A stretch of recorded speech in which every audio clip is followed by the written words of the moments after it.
สวัสดีพี่น้องทุกคนทุกท่านที่เขามารับชมแนวทางจ้ามาตามกันต่อกับแนวทางฮานอยจะ3ฮานอยแยกน้อยแยกรอบจะมีน้อยพิเศษมีน้อยปกติแล้วก็ตามด้วยน้อย VIP จ้าแนวทางของที่14เดือน4เดือนเมษายน2568เราจะมื้อนี้ก็มาพบกับแนวทางของแอจอยตามเคยจ้าสำหรับผลฮานอยของมื้อวานจ้าวันที่13สำหรับแยกน้อยพิเศษเลขเด่น0กับ5จ้ะผล072 78โอ้โห7บน7ล่างกันเลยทีเดียวเนาะ72 78ปะนะสำหรับสูตรของเฮามาลักลอยแล้วจ้ะสำหรับรอบบ่ายจ้ะบ่แม่นรอบบ่ายตัวละรอบปกติจะเด่น5กับ3ผล860 79ผ่านไปสำหรับน้อยรอบ VIP จะเด่น2กับ6อย่าผลเข้ามา152ล่าง92สำหรับ52แนวทางของเขาตัวกับ25จ้ะเอาสำหรับ25เนี่ยจอยเขียน35เนาะตายเขียนผิดเนาะแต่อันนี้ถือว่า25จะพอเด่น2รูด2เนาะ24 25 26 27จอยมาเขียน35โอ้ยตายฝ้าวหลายเนาะจ้ะถือว่าเขาตัวครับเนาะเด่น2รูด2มาจ้าล่าง92นี่พลาดไปโอ้โหฮานอยมื้อนี้สำหรับ3ฮานอยของเฮามื้อนี้เขาน้อยเดียวคือน้อยรอบ VIP มาตัวกับ52เข้ามา2หาของเฮามี2หาเข้ามา52เนาะวันที่14มื้อนี้ตามรุ่นกันต่อจ้าช่วงนี้มื้อนี้พอมีเวลาลงให้ก็เลยพอมีเวลานิดหน่อยก็เลยมาอัดคลิปไว้ให้ก่อนเพื่อจะได้ลงแต่เช้าแล้วจะมื้ออื่นก่อนสิไปรับชมฝากกดติดตามนะคะฝากกดไลค์กดแชร์เพื่อเป็นกำลังใจให้กับแอดจอยด้วยละกันเนาะสำหรับพี่น้อง FC ท่านใดที่เข้ามารับชมใหม่ๆเนาะจ้าอย่าลืมกดติดตามนะคะอย่าลืมกดกระดิ่งไว้จะเพื่อจะได้บ่พลาดแนวทางต่อไปเนาะแต่แนวทางดีๆมีให้กันได้ทุกวันจ้าสำหรับแนวทางที่แอดจอยลงให้มีหลากหลายแนวทางจ้าบ่ว่าจะเป็นหุ้นนิเคอีหุ้นห้างเสงหุ้นดาวโจนส์ฮานอยนี่คือเจอกันทุกวันเนาะถ้ามีเวลาลงหายเราจะช่วงนี้ถ้ามีเวลาลงหายก็ลงถ้าบ่มีเวลาลงหายก็อาจสิบ่ได้ลงเนาะจะพอกลับมาต่างจังหวัดเนาะจ้ะมีแนวทางไว้รับพัฒนารัฐบาลไทยก็มีให้เส้นเดียวกันจะรับพัฒนาฮู้สึกว่าสิปิดเนาะสำหรับฮานอยของเฮาจะน้อยพิเศษมื้อนี้เลขเด่น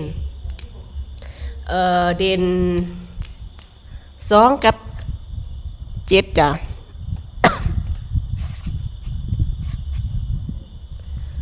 แต่ละน้อยแต่ละรอบไซส์วิ่งไซส์หลุดของเขาถ้ามักถ้าชอบนำไปวิ่งไปหลุดได้เนาะ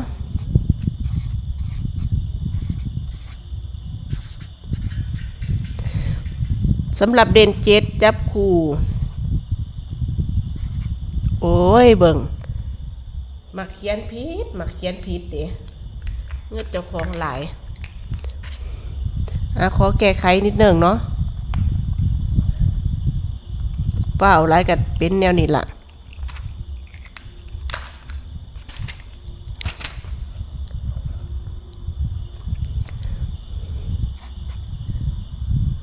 71 79 70 71ตามด้วย73ตามต่อจากนี่คือ70เนาะเบิ่งออกอยู่เนาะสำหรับน้อยรอบปกติจะเด่น8กับ668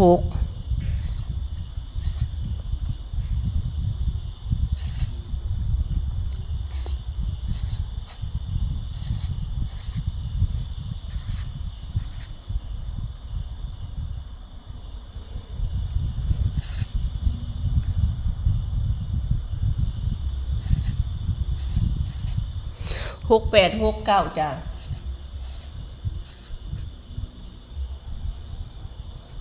68 69 60 61 VIP รอบสุดท้ายเด่น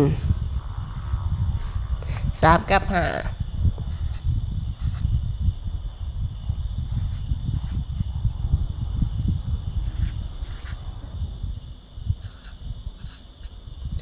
คู่สุดท้าย37สำหรับเด่น5รุ่น5 57 58 59คู่สุดท้าย50เดี๋ยวมาเบิ่งตัวเด่นกันก่อนเนาะเห็นสัตว์อยู่เนาะไฟก็พอสลัวนะจ๊ะไฟสิอยู่สูงนิดหนึ่ง57จ้า59จ้า3536 60 61 80 82สำหรับเด่น7วินุ7อันนี้คือ70เนาะเน้น71กับ73ละกัน26 27จะสำหรับตัวเด่นก็คือตามนี้เลยเนาะสำหรับ